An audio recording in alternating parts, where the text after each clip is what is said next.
하나님의 올려드리는 찬양 너무 감사합니다.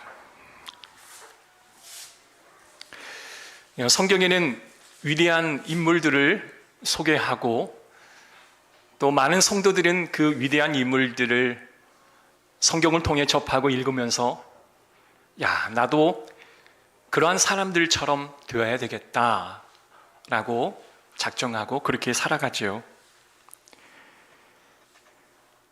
그런데 때로는 하나님께서 그 위대한 성경의 인물들의 민낯을 낱낱이 드러내 보이는 사건을 허락해 주시기도 하십니다.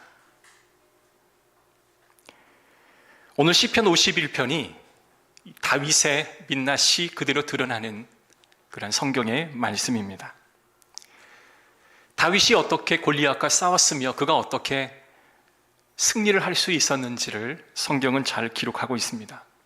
우리가 다윗을 연상하면 소년 다윗이 거대한 거인이었던 골리앗을 물맷돌에 단 한 방으로 쓰러뜨렸던 아주 능력이 뛰어난 사람. 그러나 그것보다 하나님의 이름이 이방인들에게 있어서 멸시당하는 것들을 참아내지 못하고 거룩한 의부를 품었던 참 멋진 사람으로 기억하고 있습니다. 그도 그럴 것이 너는 칼과 난창으로 무장하고 나오지만 나는 만군의 여호와의 이름으로 나아가노니 이렇게 외치며 거인 골리앗을 무너뜨렸던 이 다윗을 통해서 우리는 통쾌함을 느끼곤 하였습니다. 다윗은 참 멋진 사람이었습니다. 이후에 왕이 되고 그 사울의 사위가 되었지만 그 사울의 시기를 받게 되고 결국은 쫓김을 당하는 신세가 되곤 맙니다. 다윗은 도망가게 되고 이 사울과 조우하게 되어지는 상황이 연출되어지는데 그 상황은 그 사울을 죽일 수 있는 절호의 기회가 두 번이나 찾아오지만 이 다윗은 하나님이 기름 부어 세운 왕을 자신의 손으로 죽인다라고 하는 사실을 인정할 수가 없었습니다. 그래서 주변의 모든 사람들은 다 그래 하라 라고 요청하였지만 다윗은 사울의 몸에 손을 대지를 않았고 그의 옷자락을 잠시 베었던 것만으로도 가슴 아파하며 괴로워했던 참 겸손하고 하나님의 뜻을 잘 아는 사람이었습니다. 그는 전쟁에 능했고 인간성도 좋았습니다. 완벽했습니다. 의의 사람이고 빛의 사람이고 하나님은 그를 향하여 거룩한 사람, 하나님은 하나님의 마음에 합한 사람이라고 다윗을 생각했습니다. 우리는 이러한 성경의 기록을 보고 나도 다윗처럼 되고 싶다. 그래서 미국의 영어 이름 중에 이 다윗을 영어식 이름으로 많이 붙이고 또 그렇게 기념하지 않습니까? 그런데 이런 다윗에게 참 이상한 일이 생겨납니다. 그가 왕이 되고 나서 나이가 꽤 들었을 때였습니다. 그의 눈에 들어온 한 여성이 있었는데 그 여성은 밧세바라고 하는 여성이었고요. 그보다 더 충격적인 것은 그 남편이 우리야, 자신이 굉장히 충성스럽게 여기던 장군이었습니다. 그런데 그가 마음에 들어오자 그 우리야를 죽이는 거에 있어서 아무런 어떤 찔림이 없이 그 일을 행하고 있습니다. 나단 선지자가 찾아와서 경고하는데도 무감각합니다. 한참 설명해도 이해하지 못하니 바로 그 사람이 바로 당신입니다 라고 지목할 때 그때 다윗은 자신이 범한 일에 대해서 정확히 알게 되고 그 현장에서 자신의 실체를 경험하게 되어요. 여러분, 성경에서 가장 이해하기 어려운 부분입니다. 하나님이 사랑하고 마음에 합한 사람이라고 한다면 그를 잘 포장해서 그가 마지막 죽기까지 하나님과 영적으로 동행하며 많은 사람에게 선한 영향력을 끼치고 하나님의 부름을 받았다라고 한다면 얼마나 이 다윗이라고 하는 인간이 표본이 될 것이며 그 성경을 읽는 많은 독자들이 다윗처럼 살기 위해 애를 쓰고 노력하고 그를 닮아가기 위해 최선의 노력을 다하지 않겠습니까? 왜 다윗이 이토록 무너지는데 하나님은 그를 내버려 두셨을까요?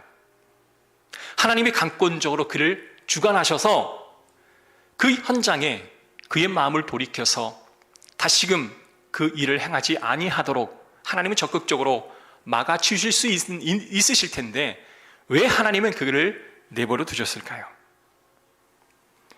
시편 51편을 우리가 묵상하면서 저는 이 본문을 통해 두 가지를 함께 나누고 싶습니다. 첫 번째는요, 하나님은 다윗의 실체를 통해 저와 여러분의 모습을 보기를 원하십니다.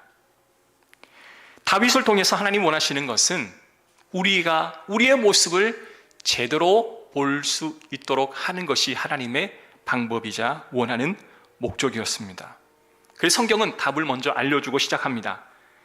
다윗이 의로워서 하나님 마음에 합한 사람이 되었다라고 성경은 기록하지 않고 그는 목동 시절부터 아주 잘했고 궁전에서도 잘했기 때문에 다윗은 나와 달라라고 우리는 생각할 수 있지만 그러나 다윗의 실체를 정확히 목도하는 그 순간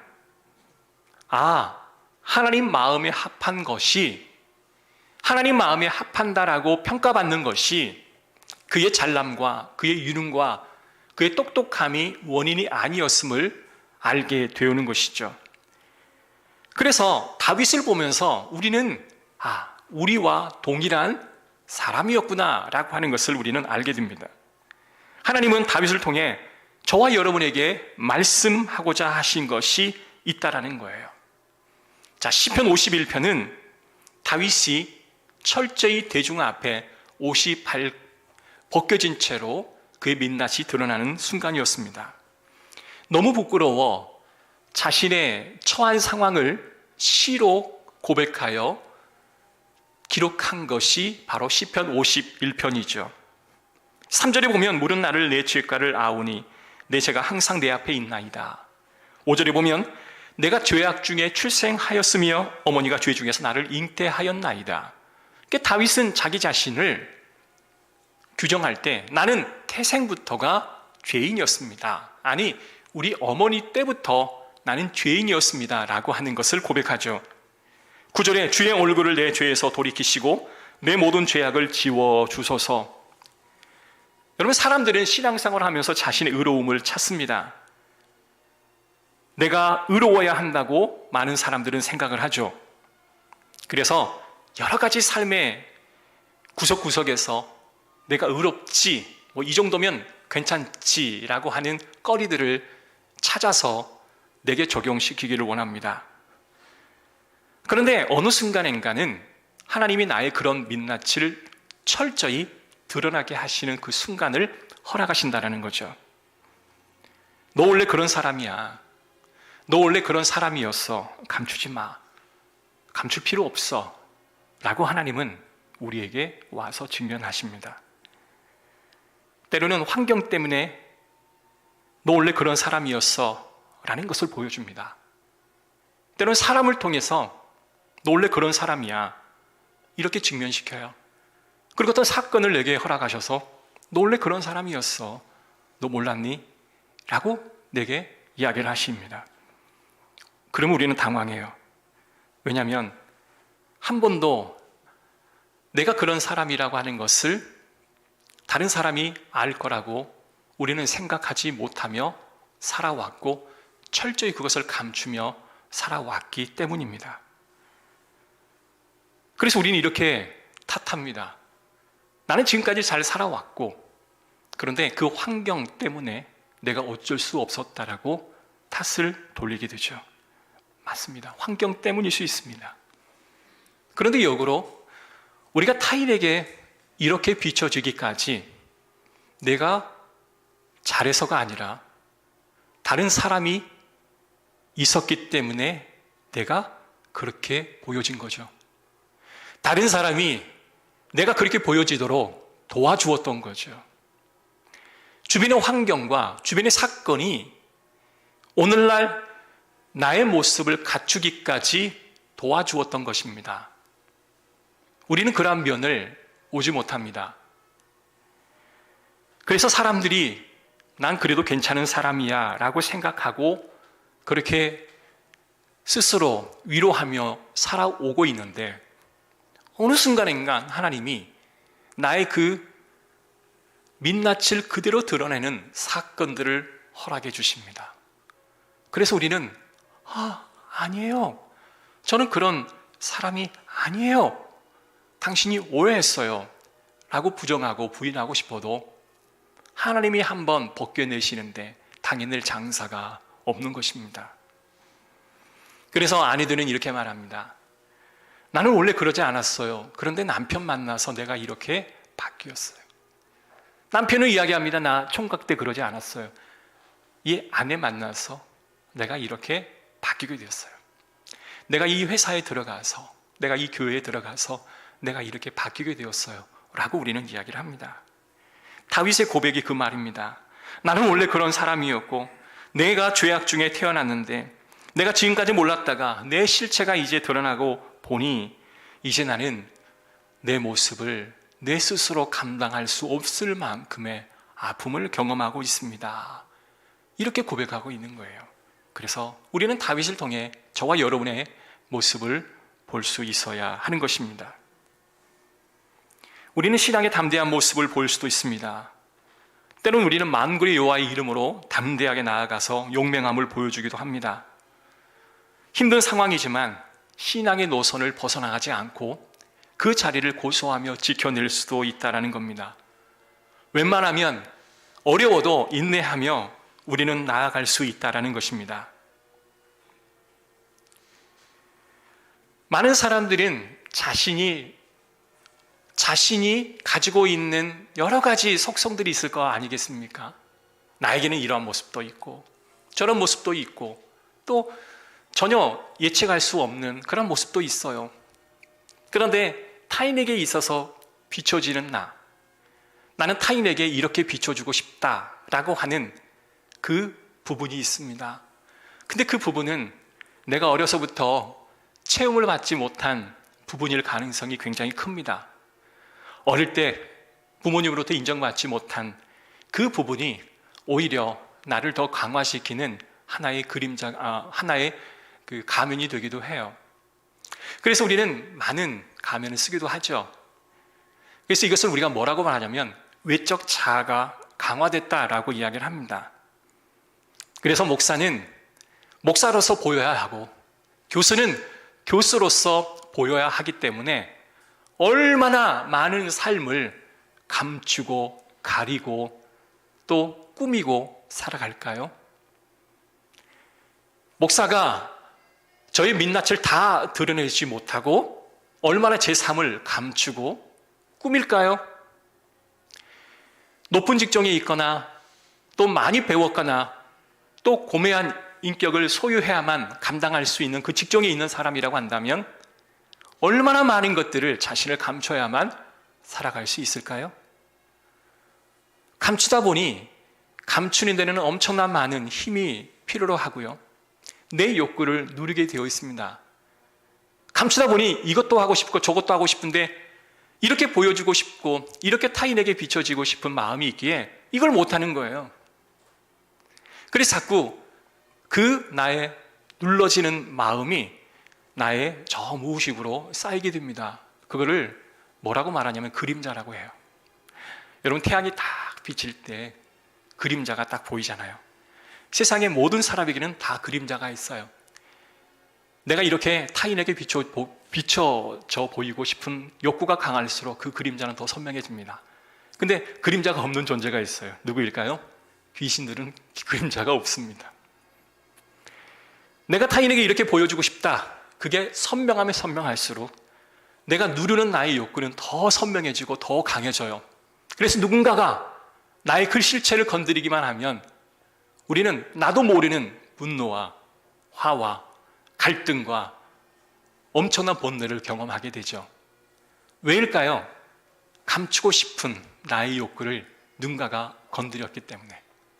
그런데요, 나와 똑같은 사람이 그토록 감추고 싶어하는 내 내면을 똑같이 하고 있으면 우리는 그 사람을 통해서 나의 내면을 봐요. 감춰진 나의 욕구를 봐요. 그래서 그 사람이 싫은 거예요. 왜냐하면 그 사람을 보면 나를 보는 것 같아. 싫은 거예요. 그런데 본인은 왜 그 사람이 싫은지를 본인은 몰라요. 왜? 그 사람이 내가 억눌렀던 그 나의 그림자를 그대로 가지고 있는 사람이라는 것을 본인이 몰라요. 그래서 우리는 탓하죠. 원망하죠. 그 사람 때문이라고 탓합니다. 그러나 나를 건드리는, 내가 가장 힘들게 하는 그 사람이 엄밀히 말하면 여러분 자신입니다. 여러분 자신이에요. 그거를 보는 겁니다. 다윗은 그 내면을 하나님이 스스로 보기를 원하셨어요.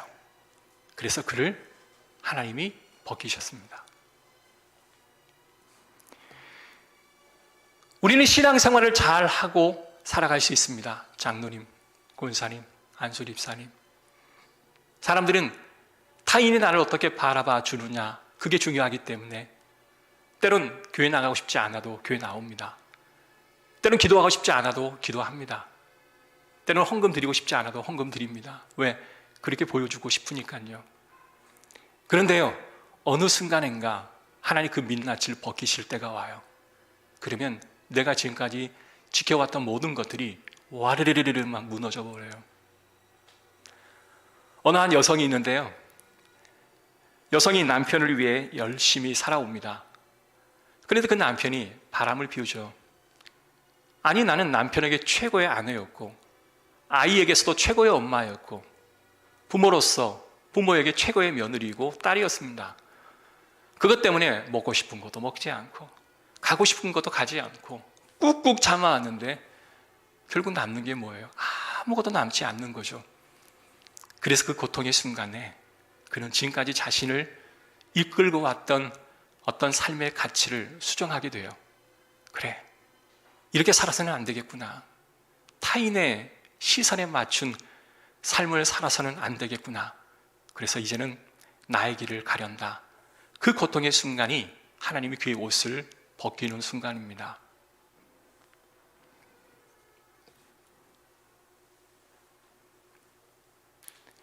베드로의 모습을 보십시오. 예수님의 십자가의 죽으심을 말할 때 베드로는 예수님 무슨 말씀을 하십니까? 절대 그런 일은 일어날 수도 있어서도 안 됩니다. 누군가가 예수님을 잡으러 온다면 제가 목숨 걸고 앞에 나아가서 막아 서겠습니다. 그때까지 베드로의 고백은 진심이었습니다. 그러나 예수님께서는 그렇게 고백하는 베드로에게 사단아, 내 뒤로 물러가라. 이렇게 말하니 베드로가 무척이나 실망스러웠습니다. 그런데 그 실망스러운 베드로의 감정이 그들의 민낯으로 드러난 순간은 언제였냐면 예수님을 모른다 3번 부인했을 그때 베드로는 내가 이런 사람이었구나 라고 하는 것을 스스로 자각하죠. 베드로는 무력하고 수치스럽고 아무것도 아닌 자기 자신을 발견하게 됩니다. 그런데 그때 놀랍게도 베드로가 만났던 사람은 디베라 바닷가에서 아침상을 차려주시고 베드로에게 찾아와 그 아침상을 먹이는 예수님이었습니다. 그때 베드로의 마음에 모든 민낯이 드러나는 그 순간 그를 보듬어 주었던 한 분은 바로 예수 그리스도이셨어요. 네가 나를 사랑하느냐 물으실 때 내가 주님을 사랑하는 것을 주님도 잘 아십니다 라고 하다 보면서 그가 지금까지 잘했고 충성스럽게 살아왔고 타인에게 비춰진 모습으로 살아왔던 그의 모습을 완전히 수정하게 되어지는, 바로 예수 그리스도로 인하여 자신이 새롭게 변화되어지는 그런 새로운 모습으로 탈바꿈하게 되어지는 것입니다. 그러나 베드로는 그의 실수는 한 사람이 대표로 기록되어진 것이, 예수님을 따르는 12제자들은 다 뿔뿔이 흩어지고 다 예수를 모른다 부인했었습니다. 베드로만이 아니에요. 12제자가 다 그랬어요. 그러면 저와 여러분은 안 그럴까요? 저와 여러분도 똑같은 상황이 도출되어진다면 똑같이 베드로 같이 할 사람일 수밖에 없는 것입니다. 그러기에 사람이 약하고 태중에서부터 죄인으로 태어났기 때문이라는 이 다윗의 고백을 우리는 귀담아 들어야 하는 것입니다. 사도 바울을 보십시오. 그런 율법으로 완전히 무장되어 있던 사람입니다. 오늘날로 말하면 스펙도 좋았고 가방 끈도 좋았고 출신 성분도 좋았고 모든 게 남들보다 앞서갔던 사람이었습니다. 율법의 정당성에서 자신이 신앙이라고 하는 그 이름 하에 거침없이 자신의 뜻대로 행하고 많은 것을 이루었던 사람이기도 했었습니다. 그런데 바울이 예수님을 만나는 그 순간 그의 민낯이 낱낱이 드러나는 그 순간이 되었습니다. 다메섹 도상에서 예수님을 만나는 그 순간 그분은 너무나 창피했어요. 자신의 민낯이 다 드러나는 그 순간 창피해서 견딜 수가 없었을 것입니다. 그래서 하나님께서는 그에게 3일 동안 앞을 보지 못하게끔 막아두셨던 것 같아요. 왜? 뜬 눈으로 주님을 바라보면 도무지 창피하고 수치스러워 볼 수 없었을 테니까 말이죠. 그래서 하나님이 그의 눈을 잠시 가리우셨습니다. 그것 또한 하나님의 은혜입니다. 하나님께서는 성경의 인물들을 왜 이렇게 몰아가실까요? 누군가에게는 질병으로, 누군가에게는 경제적인 어려움으로, 누군가에게는 사람과의 관계의 단절로 인하여 왜 나를 그렇게 몰아가실까요? 그리고 지금은 코로나 이 상황 때문에 예배 생활을 제대로 하지 못하고 기도 생활을 제대로 못하고 사역을 거의 하지 못함으로 인해서 우리의 실추되어지는 우리의 신앙, 뭔가 구심점이 없이 뿔뿔이 흩어져 버린 우리의 삶, 하나님께서 하나님의 백성이라면 왜 이와 같은 상황을 하나님은 허락하실까요? 아무런 어려움 없이, 아무런 근심 없이, 내 삶의 풍랑 없이, 교회도 아무런 어려움 없이 신앙생활을 잘하고 모여서 기도하고 흩어지면 전도하고 우리 김성훈 집사님이 했던 기도처럼 이렇게 하나님은 왜 이끌지 않으실까요? 왜 교회 위에 여러 가지 풍랑을 주실까요? 왜 갈등을 주실까요? 왜 우리 가정 위에 어려움을 주실까요? 이것은요, 하나님이 우리의 민낯을 보기를 원하시는 하나님의 의도일 수 있습니다. 그래서 제가 여러분에게 여러분의 실체를 벗으십시오 라고 말할 수 없습니다. 왜냐하면 그 실체를 벗기라는 말은 사람이 할 수 있는 말이 아니기 때문에 그래요. 왜냐하면 그것 때문에 생존이 가능한데 그걸 벗어버리라고 하는 것은 사회생활을 하지 말라라는 말이죠. 우리가 타인에게 어떻게 비춰주고 싶은가, 그것이 때로는 나에게 강한 동기가 되어서 많은 일을 성취하는 도구가 되기도 하죠. 그러나 저는 이 본문을 묵상하면서 철저히 제 자신을 봅니다. 저는 이러한 상황 가운데서 저를 봅니다. 너의 민낯은 과연 무엇이냐? 너의 민낯을 다 하나님 앞에 드러내라. 네가 뭘 감추고 있고 네가 뭘 숨기고 있는지를 모든 사람 앞에, 하나님 앞에 다 드러내라 라는 요청을 하나님은 저에게 늘 하십니다. 어려운 때를 지나면 어떤 사람들은 그 반응을 각기 다르게 반응을 할 수가 있겠죠. 그러나 하나님께서는 그 과정을 통해서 함께 역사하셔서 하나님 원하시는 대로 우리를 이끌고 가실 겁니다. 두 번째, 하나님이 이 인생을 벗김을 당하는 그때가 구원의 타이밍임을 하나님이 우리에게 알려주십니다. 하나님은 우리의 실체를 벗기고 그리고 낱낱이 우리의 민낯이 드러나는 것을 하나님이 원하시는 것은 결코 아닙니다. 하나님 목적이 거기에 있는 게 아니라는 거죠. 하나님 굳이 여러분이 신앙생활을 잘하고 있는데 여러분의 민낯을 다 드러내서 사람들로 하여금 어려움을 경험하게 하는 것을 하나님은 결코 원치 않으십니다. 그러면 하나님이 원하시는 건 과연 뭘까요? 하나님이 원하시는 것은 바로 그 일을 통해서 여러분을 구원하시고자 하시는 하나님의 목적인 줄로 믿습니다. 만약에 하나님 민낯을 드러내는 게 목적이었다고 한다면 아담과 하와가 하나님 먹지 말라는 선악과를 따먹고 죄를 범하였을 때 그가 수치를 경험하게 되죠. 그때 하나님께서 짐승을 잡아 피를 흘려 가죽옷을 만들어 그에게 수치를 가려주는 일을 하지는 않았을 겁니다. 하나님 목적은 그의 수치를 드러내는 게 목적이 아니라 그를 구원하시는데 하나님의 목적이 있음을 우리는 잘 인식해야 됩니다. 그래서 다윗은 이렇게 말합니다. 10절 12절 하나님이여 내 속에 정한 영을 창조하시고 내 안에 정직한 영을 새롭게 하소서. 나는 주 앞에서 쫓아내지 마시며 주의 성령을 거두지 마소서. 주의 구원의 즐거움을 내배 회복시켜 주시고 자원하는 심령을 주사 나를 붙드소서. 다윗은 비로소 자기 자신을 보았습니다. 내가 정직하지 못했구나. 내가 성령 없는 삶을 살았었구나. 그는 마치 자신이 구원받지 않는 자처럼 살았던 자신의 모습을 보게 되었다라는 것입니다. 그래서 그는 이렇게 고백합니다. 하나님, 나를 주님의 곁에서 쫓아내지 마십시오. 나는 주님이 필요로 합니다. 나는 주님이 절시로 필요합니다. 라고 다윗이 고백했던 것입니다. 나는 죄악 중에 출세했고 여전히 죄악 중에 성장했고 죄악 중에 있기에 나는 하나님이 필요합니다. 라고 그는 고백을 했던 것입니다. 이게 다윗의 고백입니다. 그러나 하나님께서는 다윗도 역시 필요했었습니다. 왜냐하면 다윗이 하나님의 구속사를 이루는데 모든 사람에게 표본이 되어지는 인물이기 때문에 그렇습니다. 이런 다윗임에도 불구하고 하나님은 그를 통하여 구원이 어떻게 이루어지는 과정을 백성들 앞에 보여주심으로 저와 여러분이 그런 삶을 살아가기를 기대하고 있었던 것이죠. 디베라 베드가에 부활하신 예수님을 만난 베드로, 예수님은 그가 필요로 했습니다. 그가 절실히 필요했기 때문에 그의 민낯을 드러낸 순간 그 이후에 주님이 찾아오셔서 내 양을 먹이라 라고 그에게 부탁하십니다. 민낯이 벗겨지는 순간 좌절하고 고통스러워 도망가는 사람들도 있습니다.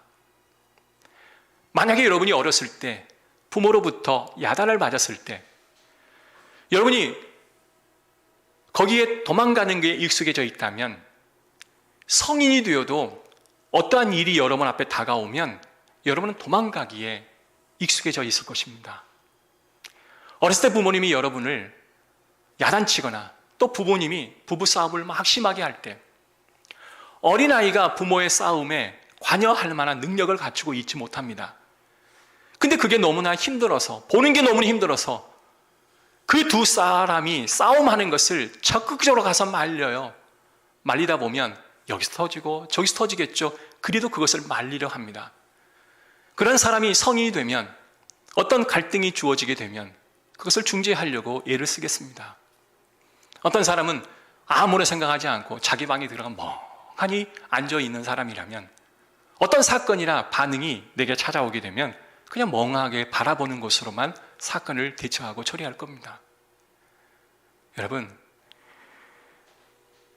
우리의 어려운 그러한 과거의 경험이 오늘에도 반복되어질 수 있다라고 하는 사실을 우리가 잘 알고 하나님이 나의 민낯을 드러내는 그 순간 우리가 어렸을 때 나도 모르는 그런 모습에 내가 반응을 하며 살아갈 것인지 아니면 주님이 요청하시고 부르시는 그 말씀에 반응하며 서게 될지는 우리가 결정해야 할 것입니다.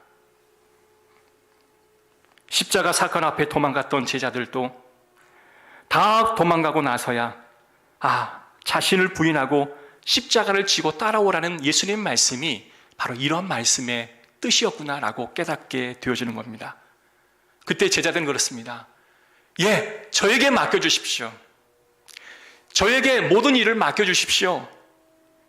내가 지금까지 이러한 삶을 살았고 내가 실패했고 내 민낯이 드러나는 순간 주님이 내게 부탁하신 것들이 이제 드디어 내 마음속에 와닿았으니 이제 나는 주님만을 위해 살아가겠습니다 라고 그들이 각오하고 다가서서 그가 모든 제자들이 다 순교하고 죽었던 이유는 바로 거기에 있었던 것이죠.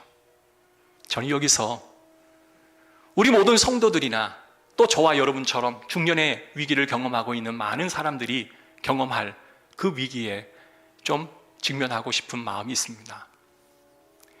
우리 젊은 세대들은 앞을 향해 달려가기가 급급하니 특별히 자기가 무엇이 결여되어 있고 무엇이 필요로 한지를 고민하지 않고 그냥 살아갈 수 있습니다. 왜? 얻어야 할 것들이 너무나 많기 때문이죠. 성취해야 할 게 너무나 많기 때문이죠. 그러나 중년 이후가 되다 보면 내가 지금 무엇하며 살아왔나라고 하는 그 질문 앞에 솔직하게 답을 해야 될 때가 분명히 올 것입니다. 그때 우리는 하나님 앞에 솔직하게 나아갔으면 좋겠어요. 하나님, 내가 무엇을 원하고 있는지, 내가 무엇을 얻기 위해 이토록 달려왔는지 주님 아시죠? 이제 나의 결핍을 채우기 위한 삶보다 이제 주님을 향한 무언가를 얻기를 원하는데, 이 민낯이 드러나는 이 순간 다시 주님을 바라보기를 소원하나이다 라는 기도가 우리 가운데 있기를 주의 이름으로 축복합니다. 모세가 이스라엘을 이끌고 힘겹게 애굽에서 탈출하였습니다. 40일을 걸쳐 시내산에 도착했는데 그 시내산에 올라가는 그 40일 동안 밑에 백성들은 송아지를 만들어 놓고 절을 하는 거예요. 그런데 하나님이 그에게 허락해 주시는 그 2개 돌판을 한 번도 지켜보지 못하고 그 2개 돌판을 던져 깨트리고 말았습니다. 그들이 그것을 지키다가 실수해서 못 지키고 하나님이 돌판을 깨트린 게 아니라 지키지도 못하고 아예 시도조차 안 했을 당시에 그 돌판이 깨지게 되었던 거죠. 하나님이 이 상황을 모르셔서 모세에게 십계명을 주고 내려보냈을까요? 아닙니다. 하나님은 성경을 읽어보니까 다 알고 계셨습니다. 하나님이 이스라엘 백성들의 정체를 적나라하게 다 보여주고 있었습니다. 네가 잘나서 애굽에서 너희를 이끌어낸 것이 너희가 애굽에서 나온 게 아니다. 너희가 율법으로 완전하기에 너희를 애굽에서 너희가 나온 게 아니다. 하나님께서 이 모세에게 이 모든 사실을 알려주었습니다. 나는 너의 하나님이고 너희는 너희에게 필요한 존재는 바로 나다. 이것을 나는 알리고 싶다라고 말씀하시는 겁니다. 성경을 좀 읽어보신 분이라면 이후에 모세가 2개의 돌판을 정교하게 깎아서 하나님 앞에 시내산에 가지고 와서 하나님이 거기에 십계명을 새겨줍니다. 그 십계명이 성막 안에 지성소, 그 법궤 아래에 담겨 있게 된 거죠. 그 법궤가 뭘 의미합니까? 바로 예수 그리스도를 상징하는 겁니다. 하나님이 이스라엘 백성들이 금송아지를 만들 것을 몰랐을까요? 아셨어요. 하나님이 그들에게 법궤를 가져다 주라고 처음에 주신 것, 깨트릴 것을 모르고 주셨을까요? 알았어요. 그들이 그 아픈 상황이 딱 봉착하자 그들은 우상을 만들어냈어요. 그들은 송아지를 만들어냈어요. 살아계신 하나님을 그대로 믿는 게 아니라 내가 만든 하나님의 형상을 만들어 놓고 그 형상이 나에게 뭔가를 해주기를 바라는 또 다른 형상을 만들어냈던 거예요. 너의 민낯을 봐라. 너의 모습이 이렇다. 너의 모습이 이렇다. 그때 그들은 다시 하나님 앞에 작정하죠. 새롭게 받아든 2개의 돌판, 그건 바로 예수 그리스도를 상징하고 우리를 구원하실 분은 오직 예수 그리스도 한 분밖에 없다는 사실을 말씀을 통해서 우리에게 알려주기를 원하신 줄로 믿습니다. 어느 한 아내가 있었는데요. 그 남편은 60이 다 되었습니다. 근데 그분은 초등학교밖에 나오지를 못했어요. 여러분, 남편은 초등학교밖에 나오지 못했고 아내는 대학을 나온 사람이었습니다. 그리고 그 아내는 많은 사람들 모임에서 우리 남편은 초등학교밖에 나오지 않았습니다. 그 순간 많은 사람들이 어떤 감정을 가졌을까요? 그런데 그 아내의 고백은 참으로 놀라운 고백이 되어집니다. 나는 그 남편을 통해서 정말 많은 것들을 배우고 느끼고 깨닫습니다. 남편은 초등학교밖에 나오지 못했다라고 하는 것을 저는 한 번도 의식하지 못했습니다. 나는 남편을 존경합니다. 라고 이야기하는 그 순간 그 주변이 숙연해지는 거죠. 남편의 내면에 있는 외적인 것에 어떤 물리적인 가치를 뚫고 나와 참으로 높은 자신의 내적 가치를 보여주는 그 아내의 모습을 주변 사람들은 보고 감동을 받는 거예요. 우리는 사람들과 함께 교회 생활을 하면서 그 사람의 겸손과 그 사람의 고귀한 모습들을 나는 이런 사람이다라고 말을 통해서 배우는 게 아닙니다.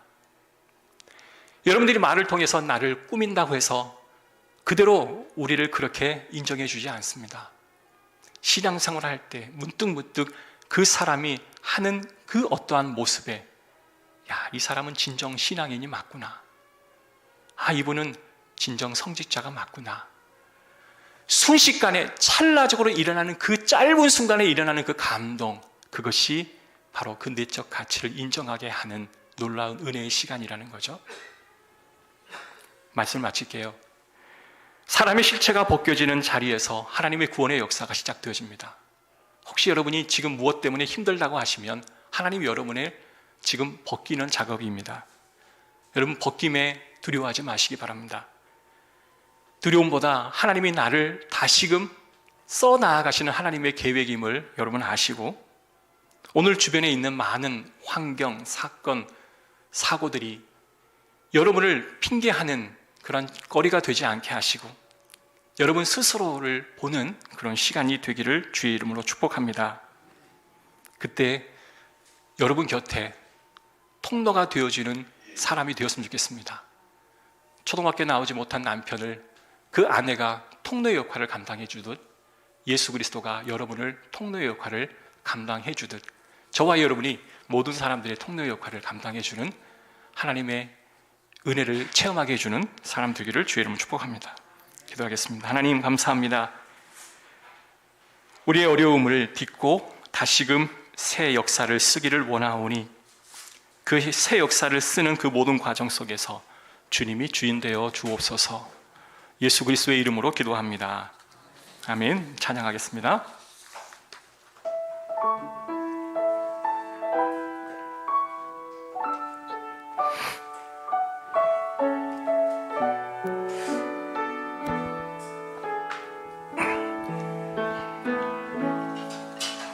주가 보이신 생명의 길, 나 주님과 함께 상한 마을 들이며 주님 앞에 나가리. 나의 의로움이 되신 주, 그 이름 예수. 나의 길이 되신 이름 예수.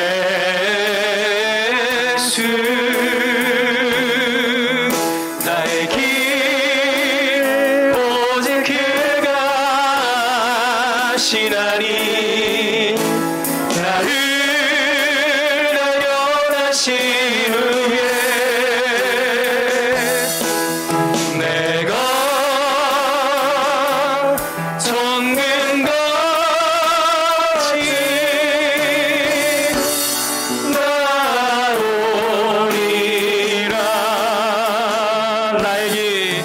나의 길 오직 그가 아시나니.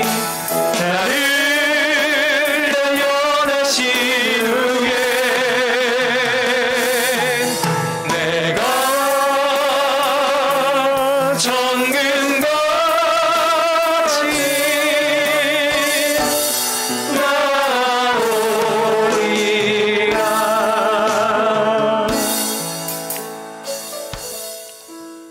여러분, 하나님이 여러분의 옷을 벗기실 때, 여러분이 민낯이 드러날 때 고통이 있죠. 그러나 그 고통의 순간을 주저하지 마십시오. 고통은 회복의 밑거름이 됩니다. 고통도 없이 평화롭다면 여러분은 지금까지 살아왔던 그 모든 인생의 여정을 수정하거나 보완하려 하지 않을 겁니다. 그러나 하나님이 여러분의 민낯을 드러내는 그 순간, 여러분 주변에 그 주님의 여기로의 길을 인도해 주는 사람이 있다면 그건 축복입니다. 그 요청을 거부하지 마십시오. 민낯이 드러나는 그 순간 고통스럽고 절망스럽기에 어릴 때 내가 즐겨 써왔던 그 방식으로 회피하지 않았으면 좋겠습니다. 직면하고 맞서서 싸우며 하나님의 은혜를 쟁취하는 그러한 성도들 되기를 원하는 마음에 하나님 그러한 내가 되게 하옵소서. 다 같이 기도합시다. 하나님, 우리의 민낯이 드러나는 그 순간 우리는 너무나 좌절스럽고 어려운 순간들이 찾아옵니다. 그때에 하나님 두려워하지 않게 하소서. 그때에 또 다른 가면을 쓰지 않게 하시고 나를 돋보이기 위한 모습으로 또 다른 계획을 꿈꾸지 아니하도록 하나님 인도하소서. 주님은 가꿀 필요 없다. 너의 외면을 시작할 필요가 없다. 너의 민낯 그대로 내게 나오라. 너의 그 본 모습 그대로 내게 나오라 라고 말씀하십니다. 하나님, 그 본 모습 그대로 나와 하나님의 말씀을 시험하고 다시 주님의 은혜를 경험하며 살아계신 하나님의 은총을 경험하는 주의 백성이 되기를 원하오니 우리 모든 성도들에게 그런 은혜를 허락하여 주시옵소서. 하나님이여 도와주시옵소서. 하나님, 중년 이후에 갈등을 경험하고 신앙의 어려움을 경험하고 있는 많은 성도들, 주여 다시 자신의 모습과 하나님이 주시는 그 은혜의 통로를 경험하게 하여 주시옵소서. 나의 내면 아이를 관리하게 하시고 자기 은혜를 경험하며 하나님의 은혜를 경험하기를 원하옵나이다.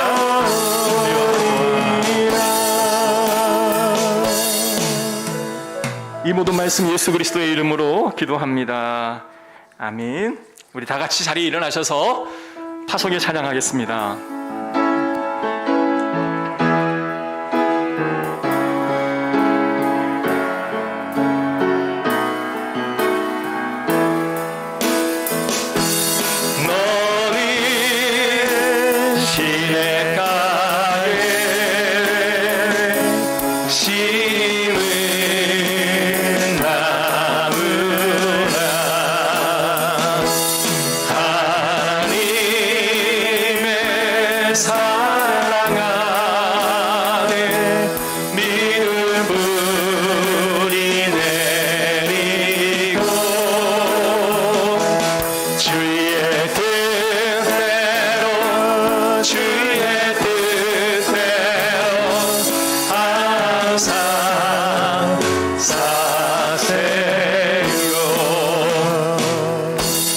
지금은 우리 주 예수 그리스도의 은혜와 하나님의 크신 사랑과 성령님의 감화교통 인도하심의 은혜가 우리의 민낯이 드러날 때 회피하고 도망가는 것이 아니라 예수 그리스도와 믿음의 동역자를 통하여 주님에게로 인도함을 받기를 원하는, 그리하여 새로운 삶을 다시금 살아가기 원하는 우리 모든 성도들 머리 위에 지금으로부터 영원토록 함께 있을지어다.